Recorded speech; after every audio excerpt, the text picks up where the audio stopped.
എൻ്റെ മകളുടെ വിവാഹത്തിന് നല്ലൊരു ദിവസം കുറിച്ചു തരാൻ പറഞ്ഞതേയുള്ളൂ ഞങ്ങൾ തന്നോട്. അതിന് താൻ എന്തോടോ എന്നോട് മറുപടി പറഞ്ഞത്? എൻ്റെ മകളുടെ ശാന്തി മുഹൂർത്തം ഇപ്പോൾ നടത്തണമെന്നോ? എങ്ങനെ നിങ്ങൾക്കങ്ങനെ പറയാൻ തോന്നി പണിക്കരെ?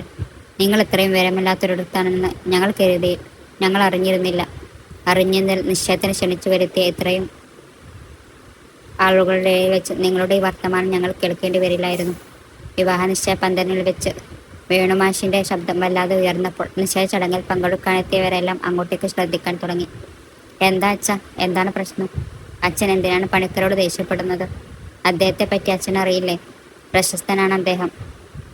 എത്ര പാടുപെട്ടിട്ടാണ് വിവാഹ നിശ്ചയത്തിൽ നമ്മൾ അദ്ദേഹത്തെ വരുത്തിച്ചത്. എന്നിട്ട് അച്ഛൻ, ഓ, ഒരു പ്രശസ്തൻ പണ്ഡിതൻ. നിനക്ക് വേറെ ആരെയും കിട്ടിയില്ലേ ശിവ നിന്റെ അനിയത്തിയുടെ വിവാഹ തീയതി കുറിപ്പിക്കാൻ? അടങ്ങാത്ത ദേഷ്യത്തോടെ വേണുമാഷ് ഓരോന്ന് വിളിച്ചു പറയുമ്പോഴും തനിക്ക് മുന്നിലെ രാശിപ്പലകയിലേക്ക് തളർച്ചയോടെ നോക്കിയിരിക്കുകയായിരുന്നു ദേവദാസ് പണിക്കർ. പണിക്കരെ, അങ്ങ് പൊറുക്കണം. അച്ഛൻ പറയുന്നതൊന്നും ഞങ്ങൾക്ക് മനസ്സിലാക്കാൻ പറ്റുന്നില്ല. എന്താണ് അങ്ങ് അച്ഛനോട് പറഞ്ഞത്? ശിവൻ പണിക്കരുടെ അടുത്തേക്ക് നീങ്ങവേ പെട്ടെന്ന് വേണുമാഷിന്റെ ഒച്ച ഉയർന്നവിടെ. ശിവ, നിനക്ക് ഞാൻ പറഞ്ഞു തരാടാ അയാൾ പറഞ്ഞത്. നിന്റെ അനിയത്തി ശിവാനിയുടെ വിവാഹം നടക്കുന്നതിന് മുമ്പ് തന്നെ അവളുടെ ശാന്തി മുഹൂർത്തം നടത്തണമെന്ന്. വേണുമാഷിന്റെ സംസാരം കേട്ട ശിവനുൾപ്പെടെ എല്ലാവരും അയാളെ തുറിച്ചു നോക്കി. എന്താണ് മനസ്സിലായില്ല നിനക്ക് ഞാൻ പറഞ്ഞത്?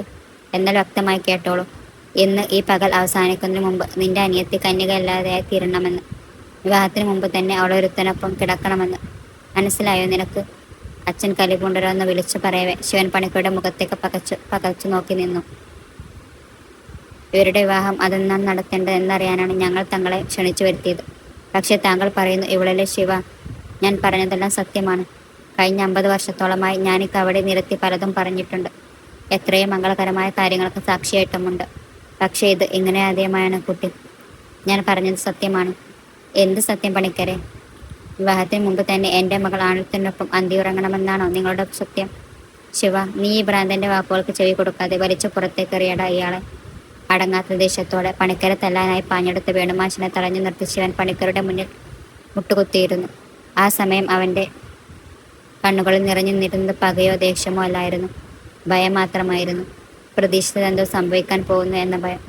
പണിക്കരെ, അങ്ങ് പറയുന്നത് സത്യം മാത്രമാണ് ശിവ. ഇന്നീ ദിവസം ഇപ്പോൾ മാത്രം ഇത് ഞങ്ങളെല്ലാവരും അറിയാൻ പാടുള്ളൂ എന്ന് വിധി നേരത്തെ തീരുമാനിച്ചുറപ്പിയ സത്യം അതാണിത്.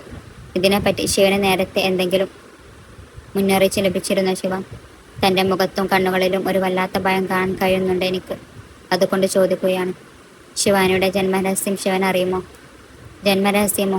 എന്ത് ജന്മരഹസ്യം? ശിവ മോനെ, എന്താടാ ഇവിടെ നടക്കുന്നത്? നീ എന്തെങ്കിലും ഞങ്ങളിൽ നിന്ന് ഒളിക്കുന്നുണ്ടോ? എന്താണ് ശിവാനിയുടെ ജന്മരഹസ്യം? വേണുമാഷ് പതർച്ചയോടെ ശിവനെ നോക്കവേ തനിക്ക് ചുറ്റിലും നിറഞ്ഞ ശൂന്യതയിൽ ശിവന്റെ ശബ്ദം അമർന്നു പോയി. വേണുമാഷ്, നിങ്ങളെല്ലാം കരുതിയതുപോലെ പുത്രനക്ഷത്രക്കാരിയല്ല നിങ്ങളുടെ മകൾ ശിവാനി. പിന്നെ അവൾ മകം നക്ഷത്രക്കാരിയാണ്. വെറും മകമല്ല, നാഗപഞ്ചമി നാളുകളിലെ വെളുത്ത പക്ഷക്കാരിയായ മകം ജന്മനാശക്കാരി. ഉത്രമോ മകമോ അതെന്തെങ്കിലും ആയിക്കോട്ടെ, അതിലെന്താണ് ഇത്ര വലിയ ജന്മരഹസ്യം? ജന്മരഹസ്യമുണ്ടച്ച. എൻ്റെ ഈ ശിവാനിക്ക് ഒരു വിവാഹ ജീവിതം വിധിച്ചിട്ടില്ല അല്ലേ പണിക്കരെ? അവളൊരു കാമിനിയായ കന്യക മാത്രമാണല്ലേ പണിക്കരെ? ഒട്ടും ഒരു പൊട്ടിക്കരച്ചിലൂടെ ശിവനത് പറയുമ്പോൾ കാര്യമെന്തെന്നറിയാതെ അവിടെ കൂടിയിരുന്നവർ പണിക്കരെയും ശിവനെയും പകച്ചു നോക്കി. അപ്പോൾ അങ്ങ് ദൂരെ വാമനദേവപുരത്തിനകത്തെ മന്ദാരക്കാവിൽ നിന്നൊരു കാറ്റ് ശിവനരികിൽ നിൽക്കുന്ന ശിവാനിയെ ലക്ഷ്യം വെച്ച് വീശിയടിക്കുന്നുണ്ടായിരുന്നു. മോനെ ശിവ, നീ എന്തൊക്കെയാണ് ഈ പറയുന്നത്? വിവാഹ തീയതി കുറിച്ച് തരേണ്ട പണിക്കർ പറയുന്നു ഇന്നീ പകൽ അവസാനിക്കുന്നതിന് മുമ്പ് എൻ്റെ മകൾ ശിവാനി ഒരു കന്യകല്ലാതായി തീരണമെന്ന്. അവളെ നെഞ്ചിലിട്ട് താലോചിച്ച് വളർത്തിയ അവളുടെ ഏട്ടൻ പറയുന്നു അവളുടെ കല്യാണം നടക്കില്ലാന്ന്. അവളൊരു കന്യകയായ കാമിനി മാത്രമാണെന്ന്. എന്താണിത്? ശിവ മോനെ, അച്ഛ എനിക്കൊന്നും അറിയില്ല ഒന്നും. വേണുമാഷ് കെട്ടിപ്പിടിച്ചൊരു പിഞ്ചു കുഞ്ഞിനെ പോലെ ശിവൻ പൊട്ടിക്കരയുമ്പോൾ തനിക്ക് ചുറ്റും സംഭവിച്ചു കൊണ്ടിരിക്കുന്നു എന്തെന്നറിയാതെ ശിവാനി എല്ലാവരെയും പകച്ചു നോക്കി. ഒടുവിൽ അവളുടെ നോട്ടം കുറച്ചപ്പുറത്തേക്ക് മാറി നിൽക്കുന്ന വിഷ്ണുവിൽ പതിഞ്ഞു.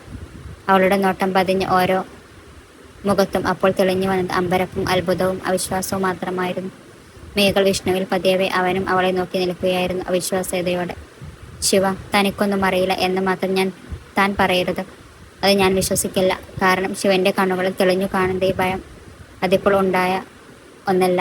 പറയൂ, തനിക്കത് നേരത്തെ അറിയാമായിരുന്നു? എങ്കിൽ താനെന്തിനാണ് നിമിഷം വരെ മറച്ചു വെച്ച് കുട്ടിയുടെ ജീവിതം തകർത്തു? പണിക്കരുടെ വാക്കുകൾ തീ അമ്പുകളായി ചെവിയിൽ പതുക്കവേ ശിവൻ ഞെട്ടി പണിക്കരെ നോക്കി. ഇല്ല പണിക്കരെ, ഒരിക്കലുമില്ല. ഞാൻ എൻ്റെ കുട്ടിയുടെ ജീവിതം തകർക്കുകയോ? അരുത്, അങ്ങനെയൊന്നും പറയരുതേ. എങ്കിൽ ശിവൻ പറയൂ, ഇവളൊരു കാമിനിയായ കന്യക മാത്രമാണെന്ന് ശിവൻ പറഞ്ഞത് എന്തർത്ഥത്തിലാണ്? ഏതറിവിൻ്റെ ബലത്തിലാണ്? രാശി പലകയിൽ ഈ സത്യം വെളിവായത് ഇപ്പോൾ മാത്രമാണെന്ന് ഇതിനു മുമ്പ് ഒരാൾക്കും ഇങ്ങനെയൊന്നും കണ്ടെത്തി പറയാൻ പറ്റുകയുമില്ല. കാരണം വിധി ആ സത്യം വിളിച്ചു പറയാൻ കരുതി വെച്ച സമയം ഇതാണ്. അപ്പോൾ പിന്നെ എനിക്ക് മുമ്പേ ശിവൻ എങ്ങനെ അറിഞ്ഞു? അത് പറയൂ ശിവ, പറയടാ. എന്താണ് മോനെ നിങ്ങൾ പറയുന്നത്?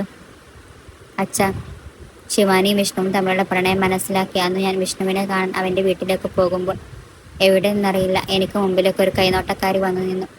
ആ സ്ത്രീയോട് ആദ്യം പറയുന്നത് ഒരിക്കലും നടക്കാത്തൊരു കാര്യത്തിനാണ് ഞാനപ്പോൾ ഇറങ്ങി പുറപ്പെട്ടിരിക്കുന്നതെന്ന്. അവരുടെ വാക്കുകൾ പരിഹാസത്തോടെ തള്ളിക്കളഞ്ഞു.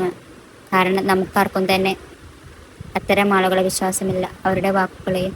പക്ഷേ കഴിഞ്ഞ ദിവസം ഈ വിവാഹ നിശ്ചയത്തിൽ ഞാൻ ഈ പണിക്കരെ ക്ഷണിക്കാൻ പോയപ്പോൾ വീണ്ടും എവിടെ നിന്നറിയാതെ ആ സ്ത്രീ എൻ്റെ മുമ്പിലേക്ക് വന്നു. അപ്പോഴാണ് എന്നോട് പറയുന്നത് എൻ്റെ ഈ ശിവാനിക്കൊരു വിവാഹ ജീവിതം ഇല്ലെന്നും അവളൊരു കാമിനിയായ കന്യക മാത്രമായിരിക്കുമെന്നും. മോനെ, നീ എന്താണ് അതൊന്നും ഇവിടെ വന്ന് ഞങ്ങളോട് പറയാതിരുന്നത്? പറഞ്ഞാൽ എന്താ സംഭവിക്കാണെച്ചാ, ഇത്തരം വിശ്വാസങ്ങളെ പുച്ഛത്തോടെ കാണുന്ന നമ്മൾ എന്തു ചെയ്യും? ഒരു പക്ഷെ നിങ്ങൾ എന്നെ അതിൻ്റെ പേരിൽ കുറെ കളിയാക്കും ഞാനത് ഇവിടെ വന്ന് പറഞ്ഞാൽ. അല്ലാതെ ശിവ, കഴിഞ്ഞു പോയ കാര്യങ്ങൾ സംസാരിച്ച് സമയം കളയാതെ ശിവൻ ബാക്കി പറയും. അന്നാ കൈനോട്ടക്കാർ വേറെ എന്തെങ്കിലും ശിവനോട് പറഞ്ഞിരുന്നു? ഇല്ല പണിക്കരെ. ശിവന്റെ വാക്കുകളിൽ വിശ്വാസം വരാതെ ദേവദാസ് പണിക്കർ വീണ്ടും വീണ്ടും അവനെ സൂക്ഷിച്ചു നോക്കി. ആ പണിക്കരെ എനിക്കരികിൽ നിന്ന് തിരിഞ്ഞു നടക്കുമ്പോൾ അവൻ എന്തൊക്കെയോ പറയുന്നുണ്ടായിരുന്നു. ശിവാനി 100ാമത്തെ പെൺകുട്ടിയാണെന്നോ മറ്റോ. ശിവന്റെ വാക്കുകൾ കേട്ട് ഞെട്ടി രാശിപ്പലയുടെ മുമ്പിൽ നിന്ന് ദേവദാസ് പണിക്കർ ചാടി എഴുന്നേറ്റു. ശിവൻ എന്താണ് പറഞ്ഞത്? 100ാമത്തെ പെണ്ണാണെന്നോ? പരിഭ്രാന്തത്തോടെ ചോദിക്കുമ്പോൾ പണിക്കരുടെ ശബ്ദം വല്ലാതെ വിറച്ചിരുന്നു. നെറ്റിയിലൂടെ വിയർപ്പ് ചാലുകൾ കുതിച്ചു പായുമ്പോൾ ഒഴുകിയിരുന്നു. എന്താണ് പണിക്കരെ, എന്താണ്? പണിക്കരിൽ വന്ന മാറ്റം എവിടെയുള്ളവർ പരിഭ്രാന്തി സൃഷ്ടിച്ചു.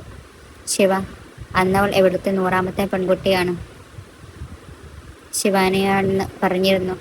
വിറയലോടെ ശിവനോട് ചോദിക്കുമ്പോൾ പണിക്കരുടെ കണ്ണുകൾ ശിവാനിയുടെ മുഖത്തായിരുന്നു. അവരേതോ കാവിൻ്റെ പേര് പറഞ്ഞത് ഓർമ്മയുണ്ട്. പക്ഷെ അതേതാണെന്ന് എനിക്കിപ്പോൾ ഓർമ്മ കിട്ടണില്ല. ഓർത്തു നോക്കൂ ശിവ, ഇത് നിന്റെ അനിയത്തിയുടെ ജീവിതം വെച്ചുള്ള കളിയാണ്. ഓർത്തു നോക്കൂ. മാമ, അങ്ങനെ എന്തോ ആയിരുന്നല്ലോ. ഈശ്വരന്മാരെ, മന്ദാരക്കാവാണോ ശിവ? ശബ്ദത്തിലെ വിറയൽ പുറത്ത് കാണിക്കാതെ പതിഞ്ഞ ശബ്ദത്തിൽ അത് ചോദിക്കുമ്പോൾ പണിക്കർ ആകെ പരിഭ്രാന്തനായിരുന്നു. അതെ പണിക്കരെ, അതെ, ഈ പേര് തന്നെയാണ് അവർ പറഞ്ഞത്. മന്ദാരക്കാവ്.